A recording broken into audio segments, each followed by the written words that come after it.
Okay. Big show big షో‌లోకెళ్ళిన తర్వాత మీరు బయటికి హెల్మెట్ అవ్వడానికి ప్రధాన కారణం ఏంటి? అంటే ఒక్కొక్కరు ఒక్కో రకంగా అవును. మాట్లాడుకుంటున్నారు. అవును.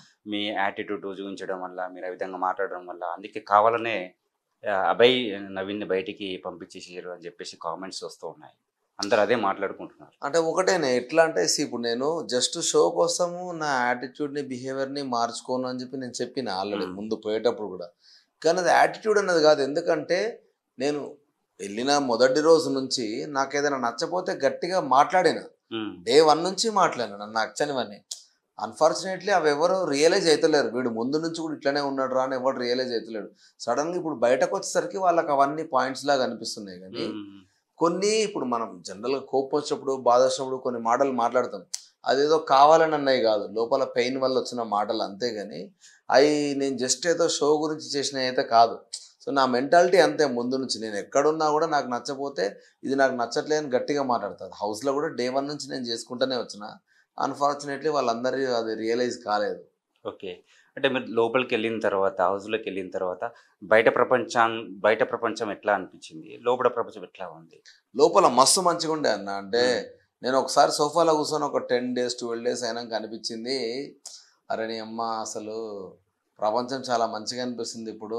హ్మ్. ఎవడన్నా అంటే ఏ గొడవలు లేవు, ఏ లొల్లిలు లేవు, హ్మ్. ఏ ప్రాబ్లమ్స్ లేవు. నీ హ్మ్. తిండి కోసం హౌస్‌లోనే కొట్లాడుకోవాలె. హ్మ్. ఉన్నోళ్ళతోటే మాట్లాడుకోవాలె.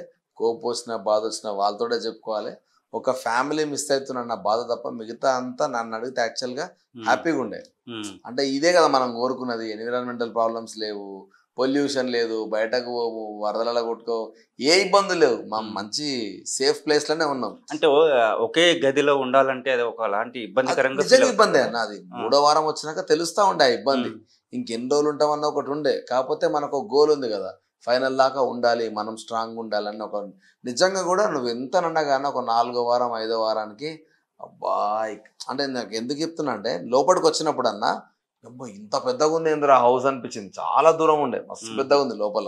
హుహు. ఒక 15, 15,000, 20,000 ఎస్ఎఫ్‌టీ ఉన్నట్టుంది లోపల స్పేస్. ఓకే. కరెక్ట్‌గా. ఇంత పెద్ద స్పేస్ ఉందేందిరా అనిపించిందా? వారం పోయింది. 2 వారాలు పోయినంక ఈడికెళ్ళి ఆ మూల దాకా ఏముందో మనకు తెలుసు కాబట్టి, హ్మ్. అబ్బా! చిన్నగా అయిపోయిన ఫీలింగ్ వచ్చింది ఆ తర్వాత. హ్మ్. నాకు తెలిసి ఇంకో 2, 3 వారాల తర్వాత అబ్బా! ఇక్కడిక్కడే తిరుగుతున్నామేందిరా అది వస్తది ఆటోమేటిక్‌గా. హ్మ్. కానీ ఇక జిద్దుకు, మొండికి ఉండాల్సిందే గేమ్ ఓకే. కోసం. ఓకే. క్యూ న్యూస్ ఛానల్లో పనిచేయుటకు అనుభవం గల సీనియర్ వీడియో ఎడిటర్స్ కావలను. సంప్రదించవలసిన నెంబర్ 8688926084. qnewsads@gmail.com ను సంప్రదించండి. లైక్ చేయండి.